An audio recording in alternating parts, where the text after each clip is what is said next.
pour apporter un certain nombre de clarifications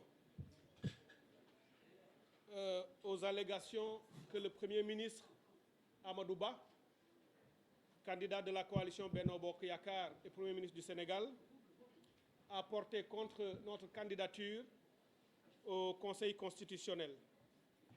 Vous avez sans doute constaté que ces derniers temps, j'étais devenu silencieux. Silencieux parce qu'il y a des moments où le silence est important. Le silence est important parce qu'il permet de réfléchir, il permet de méditer sur les enjeux importants et les enjeux cruciaux qui concernent le devenir de notre pays, de notre nation, de notre République, de notre État, dans ses segments et sous-segments. J'ai été obligé, pas forcé, parce que j'ai adhéré à la proposition que m'a faite mon équipe pour me demander de venir clarifier. Non pas répondre à ces fausses allégations, mais fournir au peuple sénégalais des informations factuelles et documentées, pouvant prouver la fausseté, le caractère, excusez-moi, mais mensonger, des allégations portées contre ma personne par Amadou Ba. Je voudrais, avant de commencer, après vous avoir remercié, vous de la presse, exprimer une pensée pour ceux qui nous ont quittés. Exprimer et envoyer mes pensées fraternelles et amicales et mes encouragements à tous nos camarades sénégalaises et sénégalais détenus dans les prisons, la plupart de manière absolument injuste. Et parmi ces derniers, je voudrais distinguer mon ami et frère, le président Ousmane Sonko, et je lui envoie mon attachement, ma fraternité, mon amitié et mes encouragements les plus sincères. Le Premier ministre Amadou Ba a déposé un recours au Conseil constitutionnel nous reprochant un certain nombre de points. Le premier concerne notre appartenance supposée à une entité politique dissoute, Pastef les Patriotes en l'occurrence. Le deuxième point, d'après lui, concerne la production par nous de fausses pièces devant le Conseil constitutionnel. Troisièmement, la constitution d'une coalition irrégulière. Et quatrièmement, la non-appartenance au parti ou à la coalition qui m'a investi. Le Premier ministre Amadou Ba, pour étayer ses propos, a joint à son dossier un certain nombre de preuves, dit-il, des preuves. Mais en les voyant tout à l'heure, vous comprendrez le caractère léger et peu rigoureux de sa démarche qui ne repose en rien sur le droit, qui ne repose pas sur une analyse scientifique, qui ne repose même pas sur le bon sens. Le premier élément que Amadou Ba me reproche, c'est d'être membre d'un parti politique dissous. Mais le peuple sénégalais, la majorité des Sénégalais, ceux qui me suivent et me connaissent depuis au moins presque 2 décennies maintenant, savent que je n'ai jamais milité dans un parti politique. Je ne dispose d'aucune carte de parti politique. Voilà 20 ans que je suis dans l'espace public. J'ai milité pendant 10 ans au Forum civil en tant qu'acteur de la société civile indépendante. Je suis allé ensuite dans une panoplie d'autres organisations, mouvements et plateformes qui ont œuvré et lutté pour la démocratie, pour l'état de droit, la gouvernance des ressources naturelles, et j'en passe, ou même la défense des libertés individuelles, parce que j'ai manifesté et marché pour beaucoup d'acteurs de la société civile, de la presse, comme de l'opposition, à différents moments. Je n'ai jamais été dans un parti politique par choix et par conviction. Et cela ne saurait et ne peut commencer maintenant, puisque c'est une conviction extrêmement profonde. Donc si M. Amadou Ba ne peut pas fournir au Conseil constitutionnel la moindre preuve montrant une carte de membre, ma présence sur l'organigramme de ce parti ou ma présence dans une assemblée générale constitutive de ce parti, évidemment, il ne peut pas fournir au Conseil constitutionnel des preuves irréfutables et des preuves sérieuses. Ce sont des arguties, ce sont quasiment des enfantillages, et nous, on n'a pas le temps de rentrer dans ces considérations, puisque nous avons des choses beaucoup plus importantes à faire. La première preuve qu'il fournit au Conseil constitutionnel pour soutenir son argumentaire, c'est de donner cette photo. Cette photo, excusez-moi, du peu, mais elle se trouve dans le dossier que Amadouba a déposé au Conseil constitutionnel, me montrant aux côtés d'Ousmane Sonko, et pour lui, cela suffit à accréditer l'idée selon laquelle je serai du parti PASTEF qui est dissous, donc je ne peux pas être candidat. Cette photo est une photo de 2019 lors de l'élection présidentielle. Vous me voyez ici fièrement à côté du président Ousmane Sonko, dont j'étais le porte-parole et l'un des acteurs qui écrivait ses discours de campagne et son conseiller. Nous avons parcouru une partie du pays ensemble et je me souviens encore de notre belle rentrée à Ziguinchor, notre ville commune. Ousmane Sonko et moi, perchés sur le toit de son véhicule, nous sommes rentrés en triomphe à Ziguinchor, sous les chants et les applaudissements de notre communauté sur place. C'était historique et grandiose, et je ne l'oublierai jamais. J'assume tout de ce compagnonnage.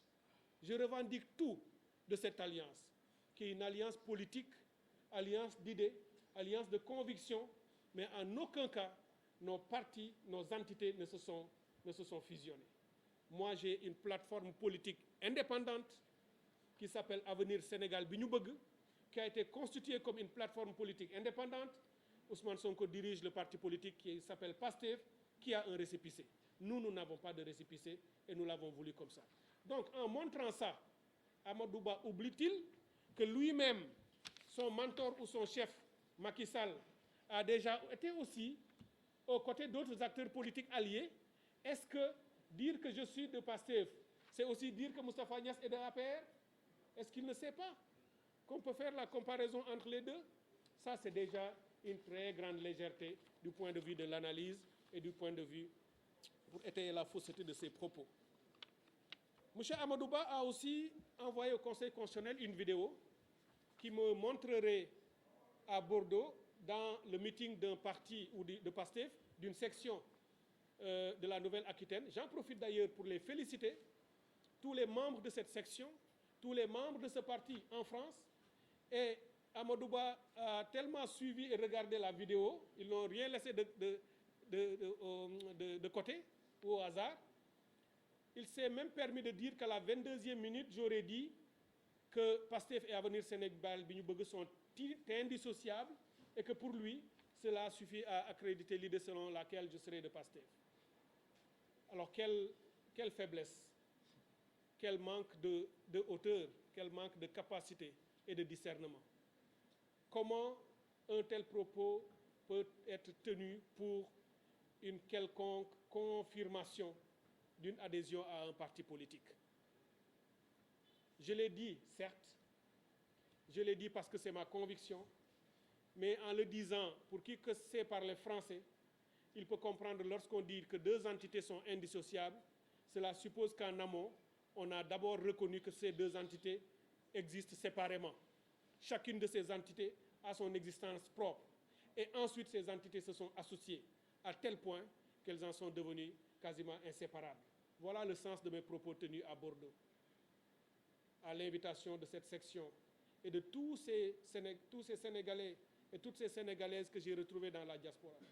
Une partie de notre pays, de notre communauté nationale que j'ai découverte sur place. Une diaspora extrêmement brillante, extrêmement forte et engagée, patriote, et qui nourrit le rêve, et qui porte l'amour pour son pays, qui nourrit le rêve de rentrer dès que les conditions seront appropriées pour contribuer encore plus que ce qu'ils font de l'extérieur pour venir le faire ici avec nous, la main dans la main. Voilà ce que j'ai dit. Et pour lui, cela suffit, mais vous comprendrez aisément avec moi que cela est trop faible pour un argumentaire qui viendrait d'un Premier ministre. Il a aussi ajouté, troisième argument, que j'ai un parti politique qui s'appelle Avenir Sénégal. C'est aussi une méprise de sa part. Ce n'est pas une erreur, c'est une faute. C'est une faute grave pour son statut et pour la stature qui devrait découler de ce statut. Il a le statut de Premier ministre et ce statut de Premier ministre donne lieu à une stature. C'est une taxawaay en wolof. Quelqu'un qui devrait avoir cette stature ne peut pas se permettre une telle légèreté pour envoyer au Conseil constitutionnel et me prêter ou me donner la propriété d'un parti qui n'est pas le mien, que je ne connais même pas. Et il s'est même permis de donner le récépissé d'un parti qui s'appelle Avenir Sénégal, avec un récépissé qu'il a établi, 17 663 MITS DGAT DLP. Avenir Sénégal, je ne connais pas. Ce n'est pas le nom de mon mouvement. Nous autres, nous avons formé, créé Avenir Sénégal bi ñu bëgg, la plateforme politique indépendante Avenir Sénégal bi ñu bëgg. Nous n'avons jamais mis les pieds au ministère de l'Intérieur pour demander que Avenir soit créé ou transformé en parti politique. Nous avons choisi d'être des indépendants jusqu'au bout, c'est ce que nous sommes aujourd'hui encore. Et qu'il ait ramassé le nom de quelque chose qui s'appelle Avenir Sénégal, et qu'il ait pensé avoir fait la découverte de sa vie qui m'invaliderait, voilà qu'il va maintenant se rendre à l'évidence qu'il est passé à côté de la plaque. Parce qu'il suffirait que le président de ce parti-là sorte pour dire, mais nom de Dieu, pourquoi vous usurpez mon parti pour le donner à quelqu'un d'autre? Nous sommes des indépendants. Avenir Sénégal, je le dis encore, n'a rien à voir avec Avenir Sénégal. Et je profite pour vous dire que nous, ce sigle, nous l'avons retenu après d'intenses réflexions. Parce que notre projet politique est porté par des valeurs, par une éthique et par des efforts inlassables autour de ce que nous considérons comme étant l'essentiel. C'est pour cette raison que notre avenir, c'est alliance pour le A, valeur pour le V, éthique pour le E, nation pour le N, indépendance pour le I et république pour le R. Nous sommes ensemble parce que nous avons cru ou nous croyons qu'en politique, il faut des valeurs, il faut y croire à des valeurs pour être en politique. Nous ne sommes pas de ceux qui disent, en politique, tu peux faire ce que tu veux. Pas besoin d'avoir de l'éthique. C'est de la roublardise, c'est de la manipulation. Exactement ce qu'ils sont en train de faire. Ce contre quoi nous nous érigeons, ce contre quoi nous nous dressons pour changer les pratiques et les mœurs politiques dans ce pays. Nous voulons refonder ce pays en l'assoyant sur des valeurs et un socle éthique. Donc notre alliance, c'est alliance pour des valeurs, pour l'éthique, pour la nation. La nation parce que le Sénégal ne doit pas être une juxtaposition d'individus et de communautés. Ça ne doit pas être une addition d'hommes et de femmes, de Wolof et de Peul, de musulmans et de chrétiens, de ceci ou de cela.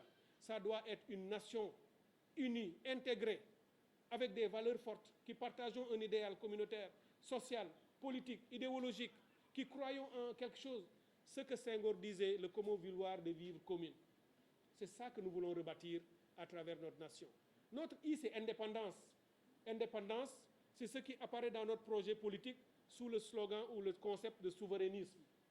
Nous voulons être indépendants parce que nous avons la conviction que nous ne le sommes pas encore.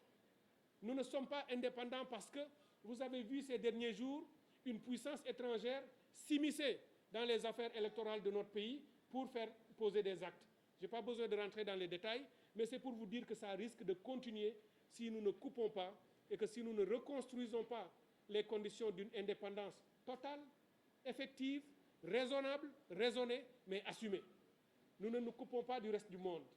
Nous serons des Sénégalais du monde, mais ce seront des Sénégalais qui revendiqueront leur indépendance et leur souveraineté et leur autonomie au plan politique, au plan culturel, au plan diplomatique, au plan sanitaire, au plan économique. Dans tous ces secteurs, le Sénégal va revendiquer, assumer et porter son indépendance. Voilà le I de notre avenir.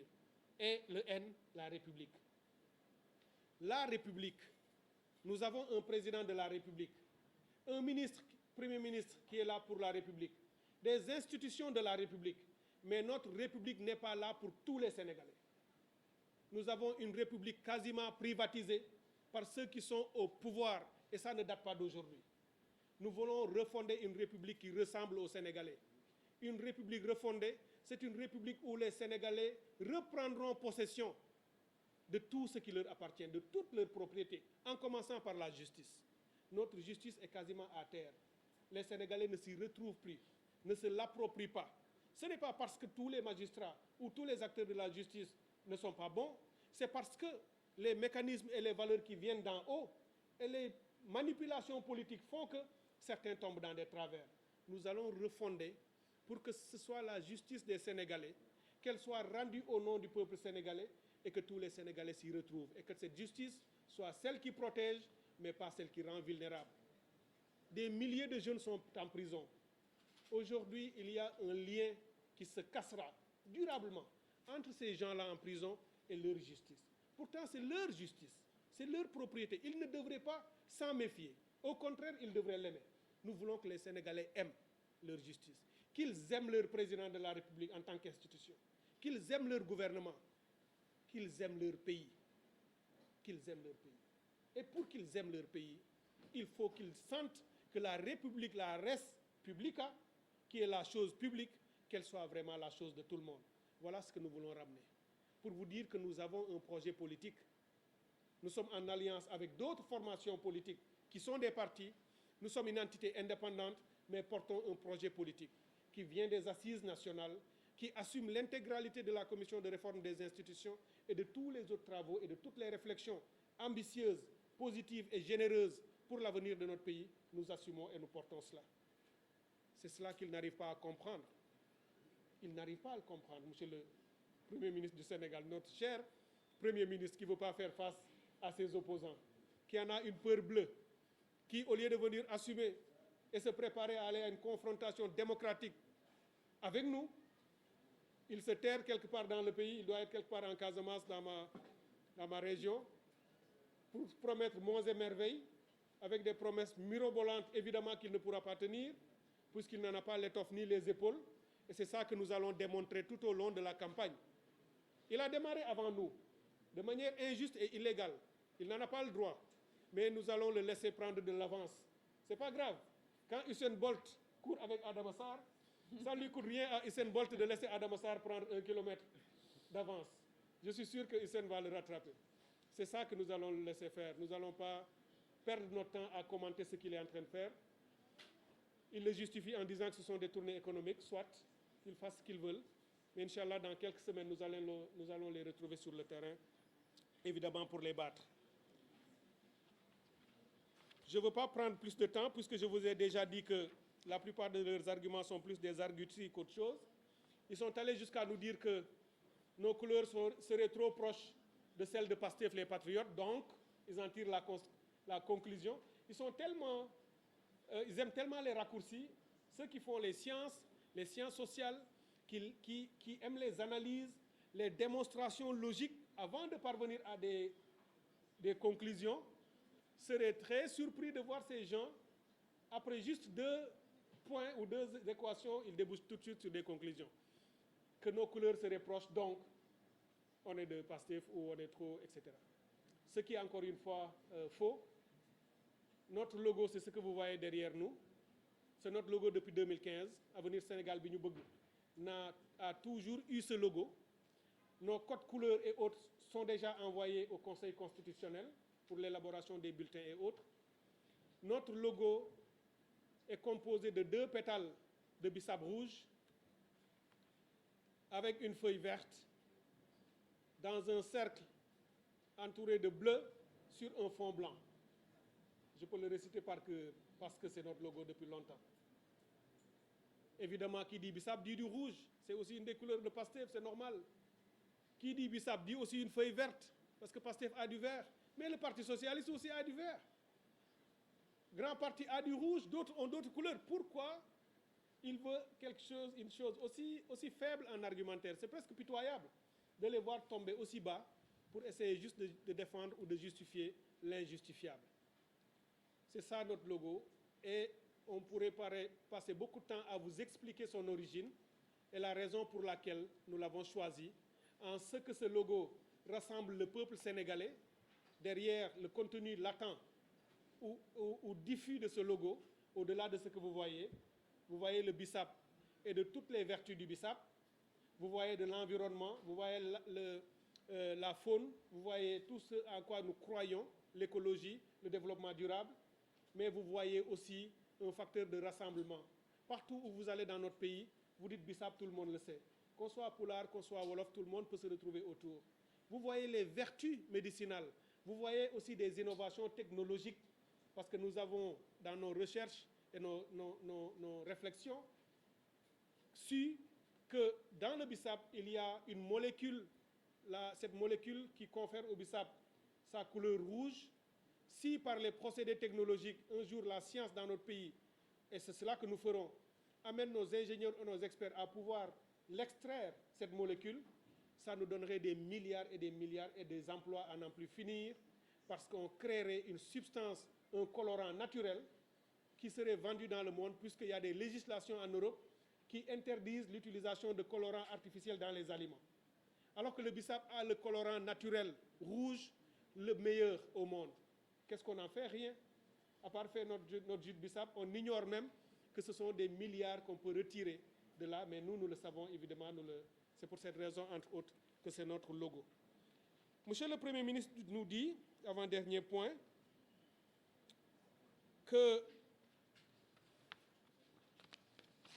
l'entité qui m'a investi n'est pas une entité régulière,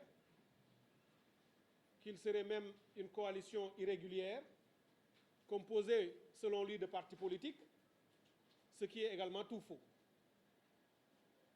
Je n'ai pas de coalition de partis politiques, aucune coalition ne m'a investi. Je suis un candidat investi par une entité regroupant des personnes indépendantes. Je peux même mettre ça entre guillemets, puisque c'est comme ça que c'est écrit dans le code.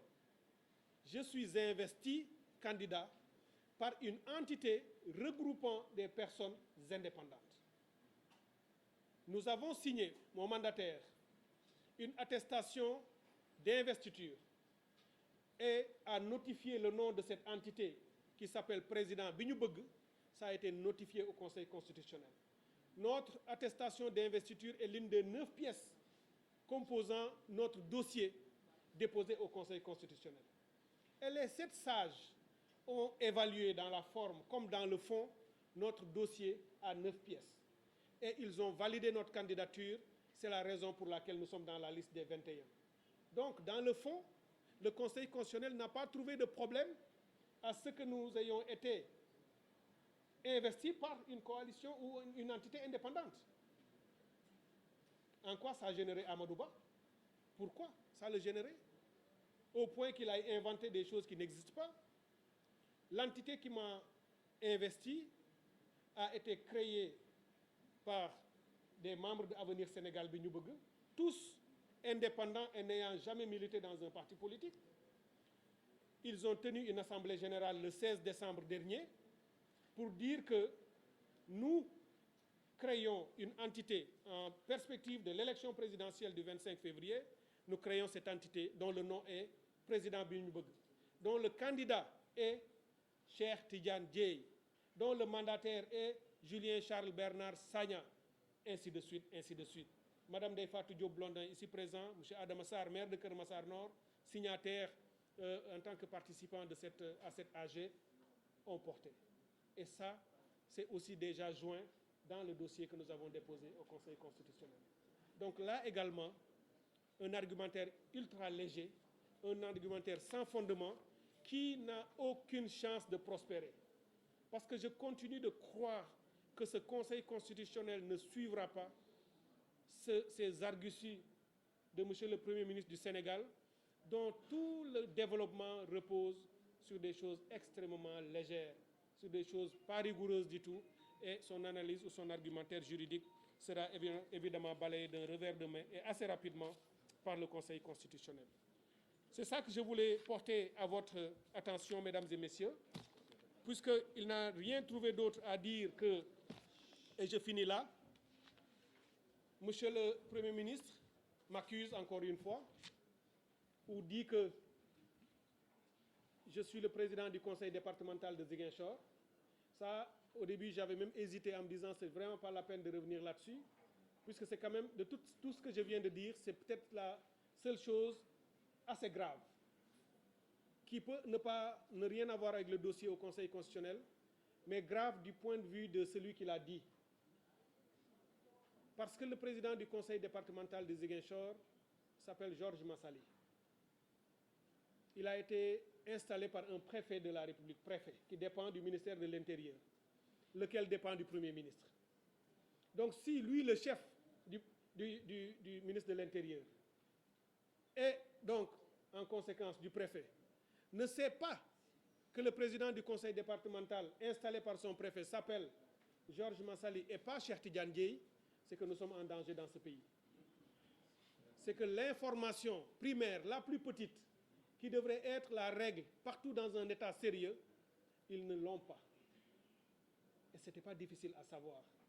Il dit que c'est Pastef qui m'a investi aux dernières élections locales comme candidat au conseil départemental de Ziguinchor et qu'à ce titre, j'aurais été élu et je suis le président du conseil. C'est écrit dans leur texte.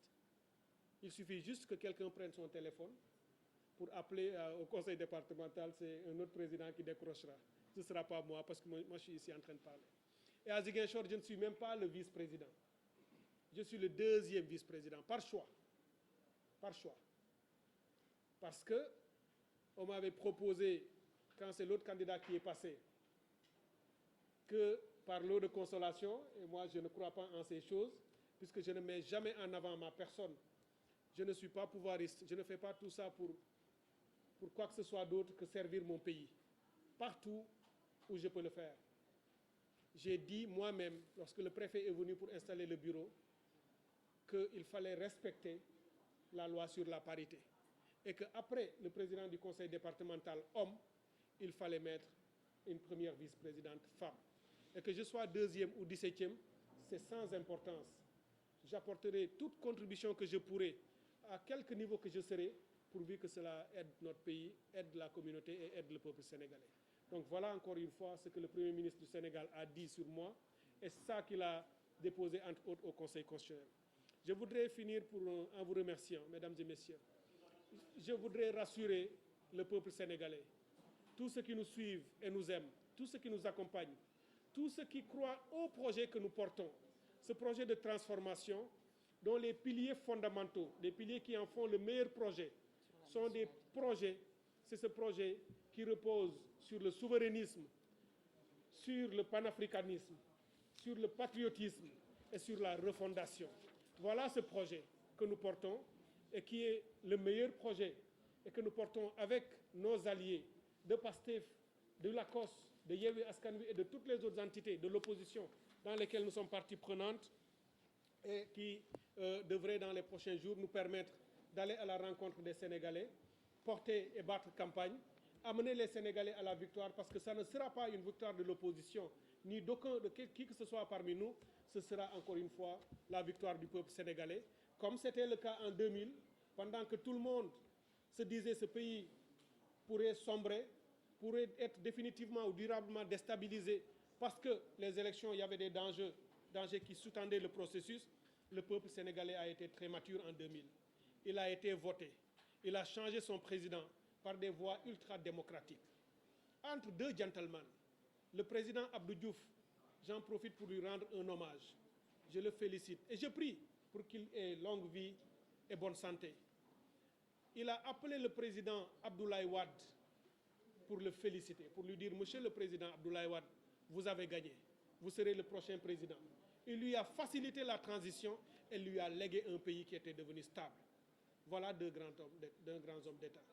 En 2012, le président Abdoulaye Wade a aussi compris son peuple, les pulsions profondes, la volonté fondamentale et forte du peuple sénégalais et son désir de changement.